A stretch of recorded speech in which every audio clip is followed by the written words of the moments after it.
نحمده ونصلي على رسوله الكريم أما بعد فأعوذ بالله من الشيطان الرجيم بسم الله الرحمن الرحيم قال الله تبارك وتعالى في كلامه المجيد سبحان الله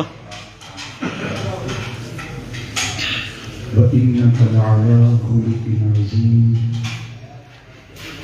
صدق الله مولانا العظيم قال الله تبارك وتعالى مخبرا وآمرا إن الله وملائكته يصلون على النبي يا أيها الذين آمنوا صلوا صلوا عليه وسلموا تسليما الصلاة والسلام عليك يا سيدي يا رسول الله وعلى آلك وأصحابك يا سيدي يا حبيب الله الصلاة والسلام عليك يا نبي الله کیونکہ دعا کی وعلى بہت سارے اوقات میں بھی آنا ہے تاکہ وہ آپ کو غلام کرا کے آگے جتنی جگہ ہے اس کو فل کر لیں ترتیب بن جائے گی اور انشاءاللہ محفل کا نام اور سبحان اللہ آگے ہے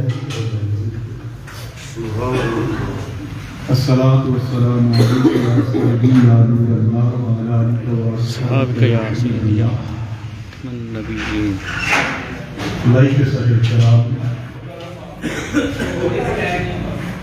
جملہ سامعین و ناظرین و حاضرین سناخانان مصطفیٰ صلی اللہ علیہ وسلم اور ہمارے گاؤں کی شان محترم صوفی راجہ محمد اظہر صاحب جو پاکستان بھر میں آقا علیہ الصلوۃ والسلام کی سناخانی کے حوالے سے اپنی ایک پہچان رکھتے ہیں اور ہمارا تعارف گاؤں کا بنتے ہیں سبحان اللہ اور ہم سب اکٹھے ہو کر ہمارے بھائی راجہ ایاز رسول صاحب کی شہزادی اور راجہ فیصل صاحب کی ہجرہ جو اس بارے پانی سے جوان عمری میں رحلت کر رہے ہیں ان کے اصال ثواب کے لیے اکٹھے ہوئے ہیں عنوان گفتگو کے طور پر میں نے جو آیت مبارکہ تلاوت کی اللہ تعالیٰ نے ارشاد فرمایا وَإِنَّكَ لَعَلَىٰ خُلُقٍ عَظِيمٍ اے محبوب مکرم صلی اللہ علیہ وسلم بے شک ہم نے آپ کو اخلاق کے اعلیٰ اور عظیم مرتبہ پر فائز کیا سبحان اللہ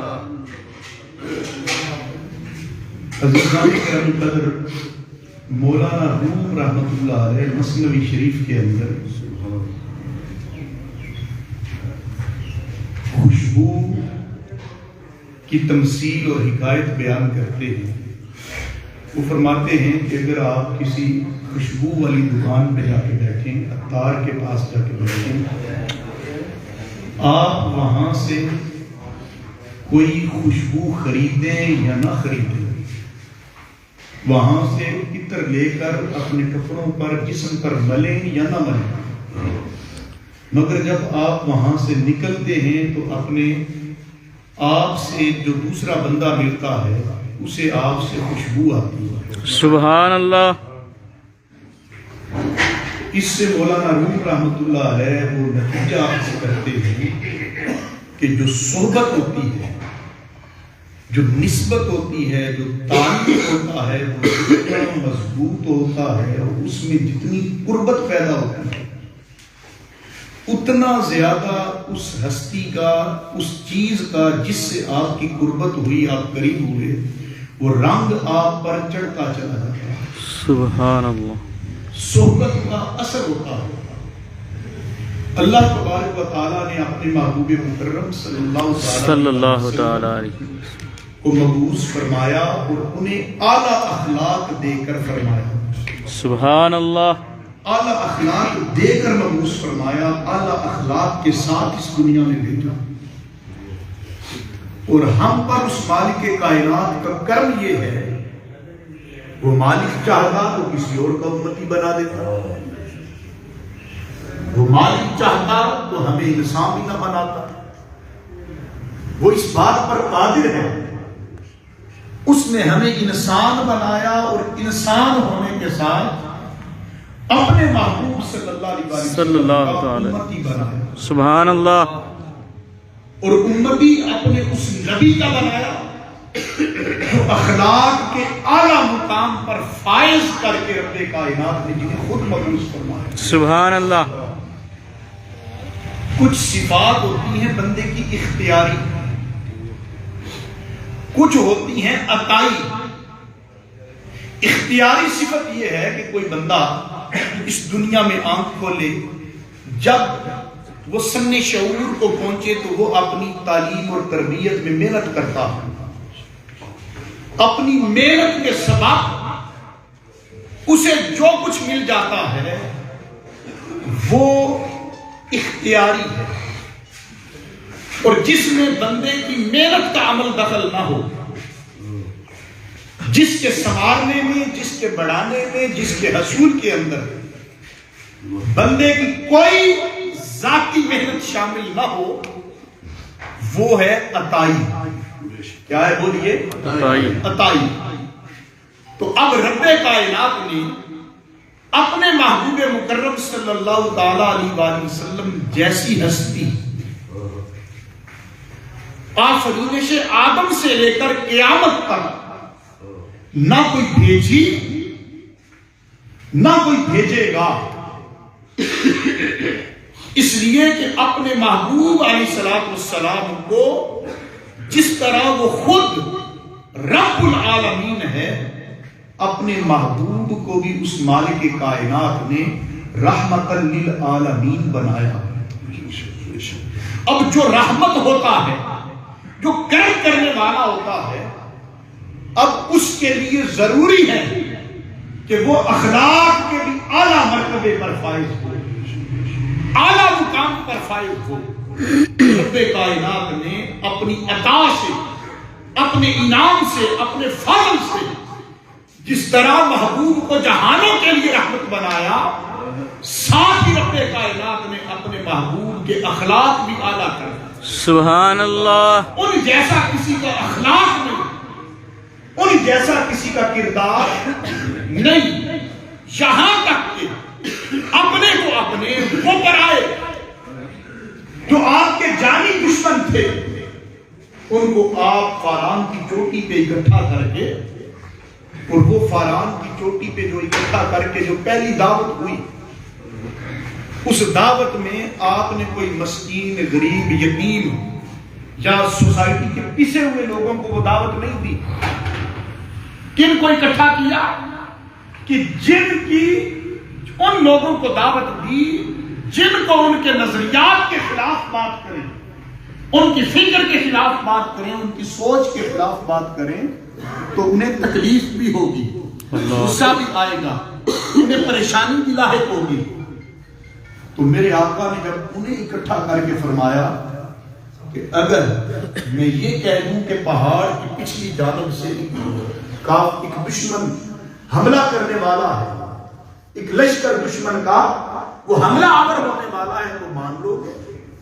اب کردار ایسا تھا اور اخلاق ایسا تھا، انہوں نے کہا کہ ہم ضرور مانیں گے، اس لیے کہ 40 سالہ زندگی ہمارے سامنے ہے، آپ نے اس میں کبھی جھوٹ نہیں بولا۔ تو پتا چلا کہ سچ بولنا یہ کس کا اخلاق ہے؟ بولیے، ہم جن کا نام لیتے ہیں، صلی اللہ علیہ وسلم، جن کے کلمہ وہ ہیں، تو سچ بولنا میرے آقا کی خوبی ہے، میرے آقا کا ایک اخلاق۔ جھوٹ نہ بولنا یہ میرے آقا کا اخلاق ہے۔ پھر وہ کہتے ہیں آپ صادق بھی ہیں اور الامین بھی ہیں، آپ امانت دار بھی ہیں، اور یہاں تک کہ جب میرے آقا نے انہیں دعوت دے دی وہ جانی دشمن بن گئے، اب ہیں وہ دشمن، مگر 13 سال میرے آقا ان دشمنوں کے اندر گزارتے ہیں۔ اعلان بعثت کے بعد مکہ کے اندر 13 سال گزار دیے، ہجرت کا، ہجرت پہ جب جانے لگے مدینہ کی طرف، اب حالات یہ ہیں، آقا کے اخلاق یہ ہیں، وہ جانی دشمن ہے، وہ جان لینے کے لیے ہر وقت تیار رہتے ہیں، وہ برا بھلا کہنے والے بھی ہیں، اللہ وہ آپ کو جادوگر کہنے والے بھی ہیں، وہ گالی گلوچ کرنے والے بھی ہیں، وہ سب کچھ کرنے والے۔ جب میرے آقا اب مکہ سے مدینہ کی طرف نکلنے لگتے ہیں تو انہی جانی دشمنوں کی امانتیں بھی آقا کے پاس پڑی، اللہ انہی کی امانتیں بھی بولیے، یہ میرے آقا کا اخلاق تھا۔ سبحان اللہ۔ عائشہ صدیقہ رضی اللہ تعالی عنہا امہات المومنین میں سے، امی عائشہ، آپ سے کسی نے پوچھا کہ حضور کے اخلاق کیا ہیں؟ حضور کے بولیے اخلاق کیا ہے؟ اخلاق کیا ہے؟ تو امی عائشہ فرماتی ہیں ہماری ماں مومنوں کی، کان خلقہ القرآن۔ سبحان اللہ۔ آپ نے فرمایا کیا تم نے قرآن کی زیارت نہیں کی؟ آقا کے تو سارے اخلاق ہی قرآن کی جیتی جاگتی تصویر۔ سبحان اللہ۔ قرآن کی زیارت کر لو، آقا کے اخلاق کا پتہ چل جائے گا۔ تو رب کائنات نے آقا علیہ السلام کو اخلاق کے اعلیٰ مقام پر فائز کیا۔ اللہ۔ اور جب کسی بندے کے اخلاق سنورتے ہیں تو پھر وہ گالی دینے والے کو دعا کرتا ہے، گالی کا جواب گالی سے نہیں دیتا، بولیے گالی کا جواب گالی سے نہیں دیتا۔ اب اخلاق جب سنورتے ہیں تو اس کا پہلا درجہ یہ ہوتا ہے کہ آپ طاقت رکھتے ہوئے بھی آپ میں بدلہ لینے کی طاقت بھی ہے، لیکن اگر کسی نے کچھ کہہ دیا طاقت رکھنے کے باوجود آپ اس کا جواب نہیں دیتے، برداشت کر جاتے ہیں۔ ایک تو ہوتا ہے نا طاقت ہی نہیں ہے، وہ تو آپ کی کمزوری، وہ آپ اپنے دفاع کے اندر وہ بدلہ نہیں لیتے، لیکن آپ طاقت بھی رکھتے ہیں۔ اگر کسی نے بات کے ساتھ آپ کو گزن پہنچایا، آپ بات کے ساتھ جواب دینے کی قوت رکھتے ہیں۔ کسی نے ہاتھ کے ساتھ تکلیف دی، آپ ہاتھ کے ساتھ اسے بدلہ دینے کی طاقت رکھتے ہیں۔ تو اخلاق کا پہلا درجہ یہ ہے کہ آپ طاقت بھی رکھیں اور پھر بھی اسے جواب نہ دیں، برداشت کریں، اپنے آپ پر کنٹرول کریں۔ آقا علیہ السلام نے اسی لیے ارشاد فرمایا کہ بہادر وہ نہیں ہے، بہادر وہ نہیں جو اپنے دشمن کو پچھاڑ دے، بلکہ بہادر وہ شخص ہے جو اپنے آپ پر کنٹرول کر لے۔ اللہ۔ اپنے آپ پر بولیے کنٹرول کر لے۔ باتیں بہت ساری ہیں اس موضوع میں، اگر ہم کئی گھنٹے اس پر بات کرتے رہیں تو بات مکمل نہیں ہوتی۔ آقا کے اخلاق کا ہم احاطہ نہیں کر سکتے۔ جو بات شروع میں نے کی کہ آقا علیہ السلام اخلاق کے اعلیٰ مقام پر فائز ہیں، اور جس کو جس سے نسبت ہوتی ہے وہ اس کے رنگ میں رنگا جاتا ہے۔ اللہ۔ اس کے بولیے رنگ میں رنگا جاتا ہے۔ مولانا روم فرماتے ہیں کہ آپ عطار کی دکان پر جا کر عطر نہ ملیں تو آپ سے خوشبو آتی ہے۔ سبحان اللہ۔ آپ آقا کے نام لیوا ہیں، آقا کے امتی ہیں، تو پھر آقا سے محبت کا تقاضا یہ ہے کہ آقا علیہ السلام کا رنگ بھی دکھائی دینا چاہیے۔ سبحان اللہ۔ آقا کے اعلیٰ اخلاق کا رنگ دکھائی دینا چاہیے۔ آج کیا وجہ ہے کہ ہمارے دل ایک دوسرے سے دور ہیں؟ اللہ۔ آج ہم ذبح حالی کا شکار ہیں، یہ دل و دل امت مسلمہ ہے۔ تو دوستو ہمارے اخلاق بگاڑ کا شکار ہیں۔ آخری چند جملے عرض کر رہا ہوں۔ میرے آقا علیہ السلام نے ارشاد فرمایا، والذی نفسی بیدہ، اس ذات پاک کی قسم ہے جس کے قبضہ قدرت میں مجھ محمد کی جان ہے، صلی اللہ۔ لا تدخلوا الجنۃ حتی تؤمنوا، کہ تم میں سے کوئی شخص اس وقت تک جنت میں داخل نہیں ہو سکتا حتی تؤمنوا، جب تک وہ ایمان نہ لے آئے۔ اللہ۔